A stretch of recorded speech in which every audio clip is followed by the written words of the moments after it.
Assalamu alaikum wa rahmatullahi wa barakatuh.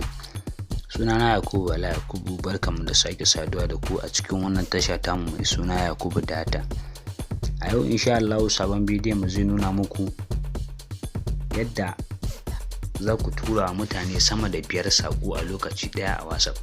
Kun san cewar idan ku shiga WhatsApp sai dai ku shiga je in ku ga saƙo, misali za ku yi forwarding, ka zaɓi mutum 1 2 3 4 5 sai su ce maka ba za ka iya ƙara sharing ba, kamar yadda kuke gani ga abin da za su rubuta muku. Kun gani? Tom, idan kana so ka dinga sharing wato ainihin saƙo sama da 5 a lokaci ɗaya, mutane sama da 5 su karɓi wannan saƙon a lokaci ɗaya, to akwai yadda za ka yi. Mun taɓa nuna muku yadda za ka yi a wani bidiyon mu na can baya sosai, wanda tun farkon buɗe channel ɗin nan. To yanzu mun ga hakan ya dace a ce mun ƙara nuna muku yadda za ku sake yadda za ku yi hakan cikin sauƙi. To idan wannan shine farkon zuwan ga channel ɗin, za mu so a ce ka danna mana subscribe, sannan daga bisani alamar ƙararrawa ta fito ita ma ka taɓa ta, sannan ka zaɓi all, domin duk lokacin da muka sauke sabon bidiyo makamancin waɗannan ka dinga samu. Sannan za ka yi hakan ne domin ka ƙara mana ƙarfin gwiwar kawo muku bidiyoyi makamantan waɗannan. To da farko dai bari mu shiga cikin WhatsApp ɗinmu. Da zarar ka shiga cikin WhatsApp ɗinka, ga WhatsApp ɗinka, ka san cewar misali wannan saƙon kana so ka yi sharing ɗinsa.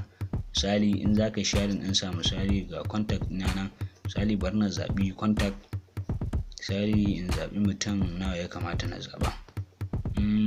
To misali bari na fara daga nan, da zarar na taɓa 5, kun ga ina taɓa na 6, suka ce you can only share with up to 5 chats, wato iyaka kawai mutane 5 zan iya turawa wato ainihin wannan saƙon. To kun ga kenan ba zai yi in tura wato mutane 6 ba.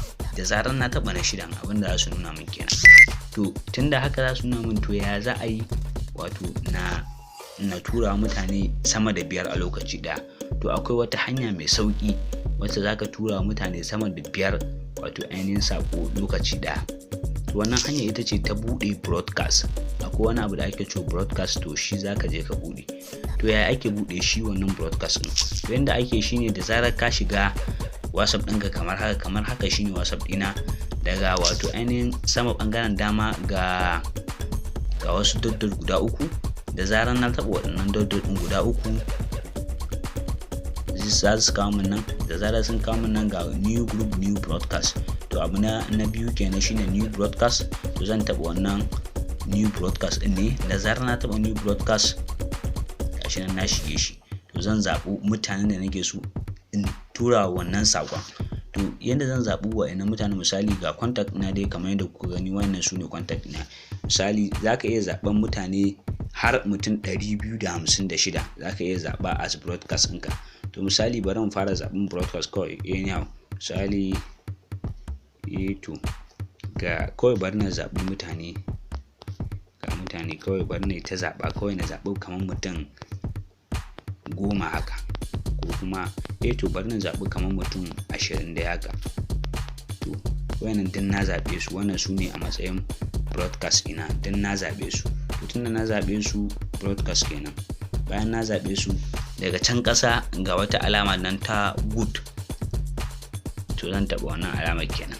Da zarar na taɓa, gashi na yi creating broadcast, bari in je na ƙara adin ɗin wato ainihin contact guda ɗaya.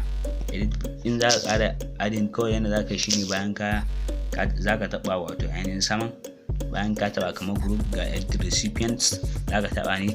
Da zarar ka taɓa, misali bari in je na adin ɗin wani, misali ga Yakubu Data, misali na yi adin ɗinsa. Misali to da zarar haka ka zo ka adin ɗinsa, to duk wani saƙo da kake so za ka iya tura shi ta wato ainihin wannan broadcast. To bari na je na nemo saƙo, misali wannan saƙon, misali da zarar na zo da ku ga zan ga broadcast ɗina. Yawanci idan kai haka, yawanci ba za ka gan shi ba, amma kuma akwai wata hanya. Idan kai haka ka danne saƙon, daga can sama ɓangaren dama ga wasu dot guda 3 za ka taɓa. Da zarar ka taɓa ga info ga copy, to za ka taɓa copy ne. Da zarar ka taɓa copy sai ka fito. Da zarar ka fito sai ka nemo broadcast ɗinka ne, ga broadcast ɗinka nan da zarar ka nemo broadcast ɗinka sai ka zo sai ka danne wato gurin sending, sai ka taɓa paste, ka yi pasting kenan sai ka tura. To yanzu duka waɗannan mutane 21 sun samu. Bari ku ga duka waɗannan mutane 21 sun samu. To misali wannan akwai daga cikinsu akwai Yakubu Data, bari ku ga tunda kun ga akwai Yakubu Data to daga cikinsu to shi ma Yakubu Data WhatsApp ɗin shi yana nan. Bari ku ga in je in samu WhatsApp ɗin shi, bari ku ga za ku ga ya samu, kun ga saƙon nan ya samu. To amma kuma yanda ake gane saƙo broadcast ne shine misali in aka turo maka saƙon a ƙasan saƙon da yake wannan WhatsApp business ne ba lallai in gani ba, a ƙasan saƙon za ga akwai wata alama kamar in ce muku alamar ganga, za ka dinga ganin saƙon ya zo da alamar ganga.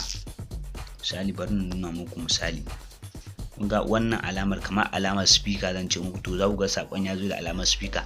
Amma fa shi wannan wanda ka sa a broadcast ba kamar group bane, ba zai ga cewar kaya adin ɗinsa as broadcast ba, kai kuma adin ɗinsa kai ne dai kawai as broadcast, amma kai ko ba zai ga cewar wani added you as broadcast ba. Za ka iya zuwa ma kai wa broadcast ɗinka kai masa editing ɗin suna kamar da shi wani suna, misali za ka iya zuwa kamar da broadcast ɗinka wani suna daban, misali za ka iya samun shi suna, misali sunan broadcast ɗin Yakubu Data, ko ma dai me kake so dai za ka iya samun shi in ka taɓa OK kamar group, to sunan broadcast ɗin ya zama Yakubu Data.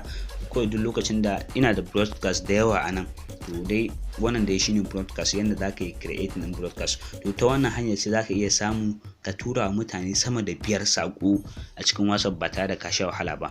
Mun gode da kallon wannan bidiyo, kada ku manta ku yi subscribe in channel ɗin nan, sannan ku taɓa alamar ƙararrawa, kada makamantan bidiyoyin mu irin waɗannan su wuce ku. Domin shawarwari ko kuma tambayoyi za ku iya tuntuɓar mu a comment section. Mun gode.